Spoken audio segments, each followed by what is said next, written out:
William Shakespeare, Otelo. Otelo je osvanuo u knjižarskim izlozima kao tvrdo ukoričeno izdanje s naslovnicom na kojoj je na pozadini bež boje crnom bojom otisnut stilizirani okvir i u njemu krupnim, verzalnim ispacioniranim slovima naslov knjige.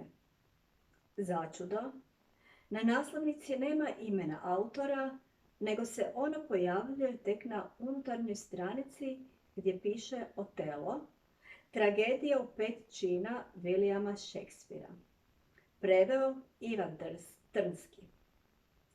Zanimljivo je da je uz naziv nakladnika naklada akademijske knjižare Lavoslava Hartmana u zagradi Kugli i Deutsch dodana i njegova adresa Duga ulica broj 12. Saznajemo također da je to drama o venecijanskom crncu. Sam prijevod i danas je čitak i dostatno prohodan, razumljiv i čitatelju iz našeg vremena. Trnskome ne može zamjeriti često nazočan ton umjerene patetike, budući da se u ono vrijeme dramske tekstove doživljavalo prvenstveno kao predloške za kazališnu izvedbu, a znatno manje kao književna djela namijenjena u prvom redu čitanju, odnosno kao umjetničke tvorbe koje i izvan kazališta imaju svoj samostalan život.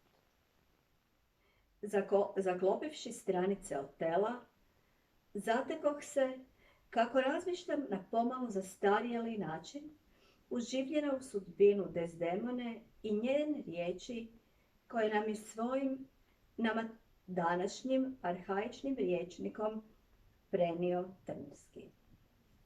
Tragična Šekspirova junakinja, prepuštena izljevima neobuzdane strasti čovjeka zaluđena ljubomorom i otrovom, što ga je u njegovu ranjivu dušu uljevao sotonski jago, skončala je, a ja sam se zapitala.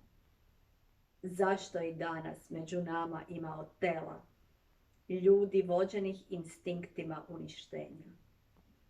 I što je najgore, to su ljudi bez kajanja, bez savjesti, bez sažaljenja i bez poštovanja prema drugima.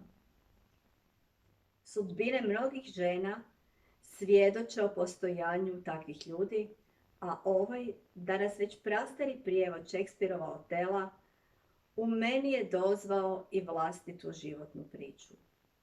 Odložila sam knjigu i osjetila olakšanje što je to ipak moja sada već daleka prošlost.